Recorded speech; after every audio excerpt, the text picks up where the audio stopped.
Guys, अस्सलाम वालेकुम guys. I hope you doing well. This is Nizamuddin Memon और आज की इस वीडियो में हम क्वेश्चन नंबर 15 करने वाले हैं। ठीक है, जो कि हमारे पास है y is equals to 3/x। अब इसको हम ग्राफ करने वाले हैं। ठीक है, ग्राफ करने के लिए यहाँ पर जब फ्रैक्शन आ जाए ना, तो यहाँ पर दूसरी रुकावट होती है। जैसे मैंने अंडर रूट आ जाए तो एक रुकावट बताई थी कि भाई अंडर रूट में जो भी फंक्शन हो उसको greater than or equal to 0 से कंपेयर करना होता है। ठीक है, और जहाँ पर डिनोमिनेटर आ जाए, फ्रैक्शन में जो डिनोमिनेटर है, जो भी फंक्शन लिखा हो, यहाँ पर तो x लिखा हुआ है, x को डज नॉट इक्वल्स टू 0 से कंपेयर कर देना है। ठीक है, अगर यहाँ पर लेट सपोज 3/x-8 लिखा होता तो भी आप क्या करते, नीचे वाले फंक्शन में जहाँ पर x-8 है इसको डज नॉट इक्वल्स टू 0 से कंपेयर करते। ये माइनस का 8 जब उस तरफ जाएगा तो ये प्लस का 8 हो जाएगा। तो इसका मतलब ये है कि x का 8 वैल्यू नहीं पुट कर सकते, बाकी सारे वैल्यू पुट कर दें। अगर हमने 8 रख दिया तो 8 में से 8 क्या हो जाएगा, 0 हो जाएगा। 0 डिनोमिनेटर में नहीं आना चाहिए। इस फंक्शन के लिए x की जगह पे 0 नहीं आना चाहिए, बाकी सारे वैल्यूज़ आने चाहिए। ठीक है, तो यहाँ पर 0 एक रिस्ट्रिक्टेड वैल्यू है, बाकी हम सारे वैल्यूज़ रिप्लेस कर सकते हैं। तो हम करने लगे हैं।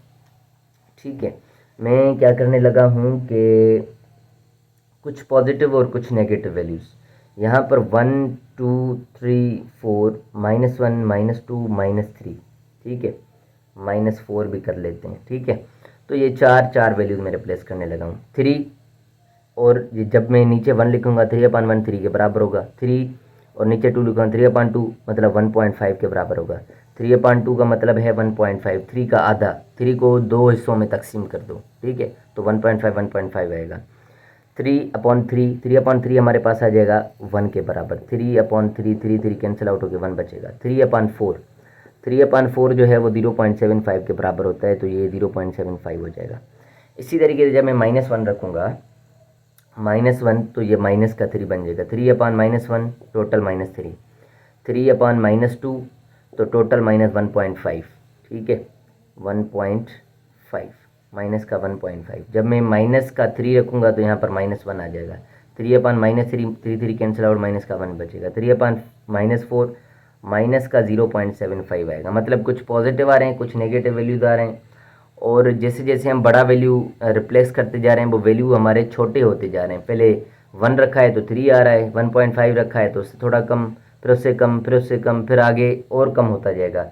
जैसे जैसे ये 3 रुपीज़ जो हैं ज़्यादा लोगों में तकसीम होंगे, खुद ही आप आइडिया लगाएं, तो जो वैल्यू आएगी वो कम होती जाएगी। 3 जब एक बंदे में तकसीम हो रहा है तो 3 आ रहा है। 3 जब 2 बंदों में 1.5। 3 जब 3 बंदों में तो 1-1 रुपया आ रहा है। 3 जब 4 बंदों में तकसीम होगा तो 0.75 आएगा।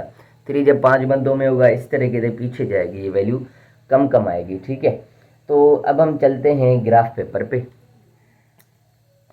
मैंने ग्राफ पेपर ऑन कर लिया है। ठीक है, और यहाँ पर मैं इनको ड्रॉ करने लगा हूँ। तो अब ये जो हमारा ग्राफ है 0 पे नहीं आएगा। ठीक है, बाकी 0 से हटके होगा, उसके ऊपर नीचे अलग अलग जगहों पर होगा। ठीक है, तो ये 1 है, ये 2 है, ये 3 है, ये 4 है, ये 5 है, ये 6 है। ठीक है, ओके हो गया। ये -1 है, -2 है, -3 है, -4 है, -5 है। ठीक है, ओके। और जो हमारे पास पॉजिटिव नेगेटिव वैल्यूज़ आ रही हैं y की, मैक्सिमम वैल्यू 3 है, मिनिमम वैल्यू -3 है। 1 2 3 4, 3 2 1 4, -1 -2 -3 -4। ओके हो गया। अब 1 पे क्या आ रहा है, 3 आ रहा है। 1 पे आ रहा है 3 यहाँ पर, फिर 2 पे आ रहा है 1.5, 2 पे आ रहा है 1.5, मतलब 1 और 2 के दरमियान यहाँ पर। ठीक है, और 3 पे आ रहा है 1, 3 पे आ रहा है 1, और 4 पे आ रहा है 0.75, मतलब 1 से थोड़ा सा नीचे 4 पे 0.75। अब ये हमारा जो ग्राफ नज़र आ रहा है कुछ यूं टाइप का नज़र आ रहा है। ठीक है, ग्राफ आपका यूं चलता रहेगा। ठीक है, यूं, इस डायरेक्शन में, इस डायरेक्शन में, और फिर ये जो नेगेटिव साइड अभी मैं बनाने वाला हूँ, -1 पे आ रहा है -3, -1 पे आ रहा है -3, -2 पे आ रहा है -1.5, -1 और -2 के दरमियान, -3 पे आ रहा है -1, -3 पे आ रहा है -1, -4 पे आ रहा है 0.75, मतलब यहाँ पे। तो ये जो ग्राफ है कुछ यूँ बन रहा है। ठीक है, तो ये हमारे पास ग्राफ आ रहा है। अगर आप इसको डेस्मोस पे भी ट्राई करें तो भी आप देख सकते हैं कि ग्राफ हमारा किस तरीके से बनता है। यहाँ पर आप टाइप करेंगे 3 डिवाइडेड बाय x, ठीक है, और ये ग्राफ हमारा बन चुका है। मैं इसको जूम आउट करता हूँ, ठीक है। ग्राफ हमारा कुछ इस तरीके से बन रहा है। आ रही है बात समझ, ठीक है। ऊपर भी है ग्राफ, ब्लू लाइन नज़र आ रही है, नीचे भी है, ठीक है। सो गाइस इस तरीके से हम ये ग्राफ्स बनाएंगे। ये क्वेश्चन नंबर था 15। क्वेश्चन नंबर 15 के बाद जो क्वेश्चंस आ रहे हैं उसमें हमें क्या करना है, approximating solution points using technology. अब यूजिंग टेक्नोलॉजी का मतलब है आप ग्राफ बनाएं, ठीक है। कहाँ पर, कैसे बनाएंगे हम, टेक्नोलॉजी यूज़ करके, यही ग्राफ पेपर वगैरह यूज़ करना है या कुछ चीज़ें यूज़ करनी है। क्वेश्चन नंबर 17 और 18 को करते हैं स्किप, क्योंकि टेक्नोलॉजी है, टेक्नोलॉजी आप पेपर में तो बैठ के यूज़ करेंगे नहीं, ठीक है। बस ग्राफ पेपर हमने कुछ वैसे भी मैंने आपको प्रैक्टिस करवा दी है, तो वहाँ से देख लीजिएगा। क्वेश्चन नंबर 19 पर चलते हैं, ठीक है। ये वैसे मैंने पहले क्वेश्चन नंबर 1 में करवाया हुआ है, ठीक है, तो मैं इसको स्किप करके 21 पे सीधा चलता हूँ। क्वेश्चन नंबर 21 में करना क्या है, 19 से लेकर 28 तक यही सेम सवाल है। करना है फाइंडिंग इंटरसेप्ट्स मालूम करने हैं। अब इंटरसेप्ट्स का कॉन्सेप्ट मैंने पहले भी दे दिया हुआ है, फिर भी मैं यहाँ पर जो सवाल है वो लिखूँगा तो उसका थोड़ा सा कॉन्सेप्ट दे दूँगा। x² + x - 2। अब इसका हमें इसके इंटरसेप्ट्स निकालने हैं, x इंटरसेप्ट और y इंटरसेप्ट्स निकालने हैं। बाज़ दफ़ा x इंटरसेप्ट 2 होते हैं, एक होता है, वो हम निकाल लेंगे, ठीक है। इंटरसेप्ट्स होते क्या हैं, जब ग्राफ ये हमने जो लाइन बनाई है जब इसको टच करेगा, y एक्सिस को टच करेगा तो ये y इंटरसेप्ट कहलाएगा, और जब x एक्सिस को टच करेगा तो x इंटरसेप्ट कहलाएगा।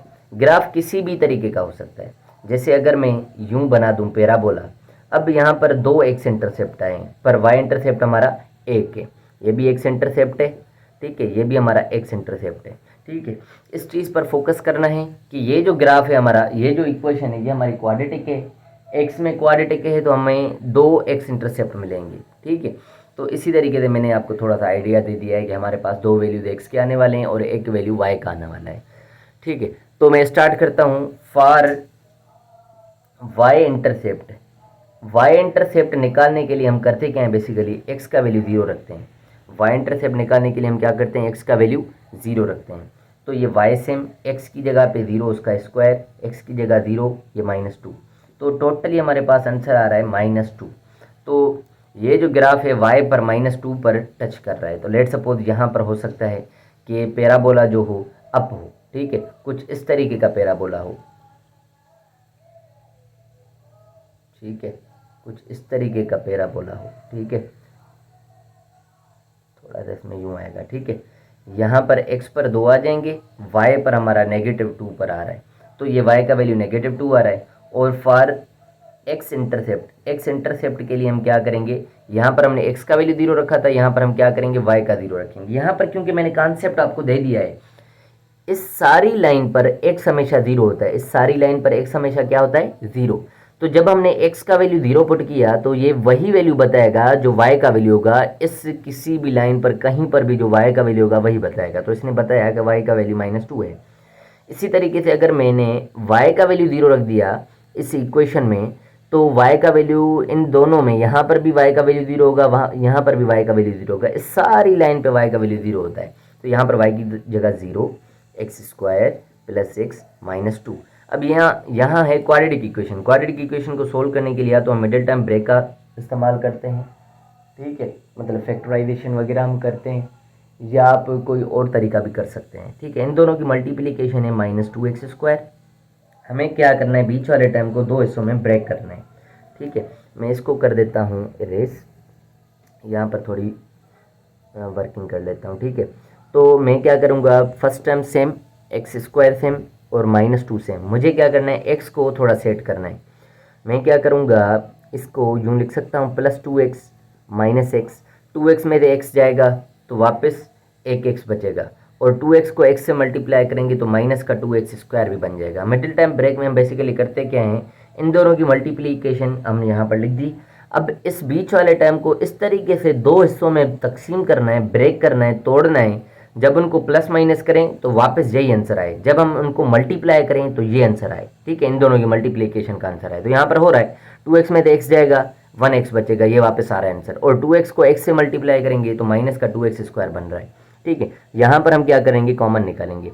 इस साइड हमारा 0 है। ठीक है, ये वाला 0 जो है मैंने उस साइड शिफ्ट कर दिया है। आप यहाँ वहाँ लिख सकते हैं 0 बराबर की दूसरी तरफ, यहाँ हो तो वहाँ शिफ्ट कर सकते हैं, वहाँ हो तो यहाँ शिफ्ट कर सकते हैं, आपकी ज़रूरत के हिसाब से आपको सही लगता है। ठीक है, यहाँ पर कॉमन है x, तो यहाँ पर x + 2 बचेगा। यहाँ पर कुछ भी कॉमन नहीं है तो माइनस का 1, तो यहाँ पर भी x + 2 बचेगा = 0।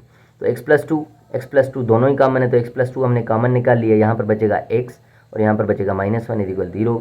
सो x + 2 को 0 के बराबर और x - 1 को 0 के बराबर। प्लस का 2 उस तरफ जाएगा तो माइनस का 2 हो जाएगा और माइनस का 1 उस तरफ जाएगा तो प्लस का 1 हो जाएगा। तो ये जो है दो हमने वैल्यूज़ निकाले हैं, -2 और 1 पर जो है ये यहाँ पर -2 होगा x का, और यहाँ पर जो है x का प्लस का 1 होगा। यहाँ पर इंटरसेप्ट्स कर रहे हैं, तो टोटल हमारे पास यही सेट बनेंगे। इसके लिए अगर आप करना चाहें तो यूँ लिख सकते हैं -2, 0 और 1, 0, और ये जो दूसरा वैल्यू है इसके लिए 0, -2। ये तीन हमें वैल्यूज़ मिलते हैं, ये इंटरसेप्ट्स की वैल्यू है। ये हमारी वैल्यू है y इंटरसेप्ट की, ये x इंटरसेप्ट की, दो वैल्यूज़ हैं। ठीक है गाइस, सो यहाँ तक आज के लिए काफ़ी है। फिर मिलते हैं नेक्स्ट वीडियो में नेक्स्ट क्वेश्चन के साथ। So thank you so much for watching my videos guys. अल्लाह हाफिज़।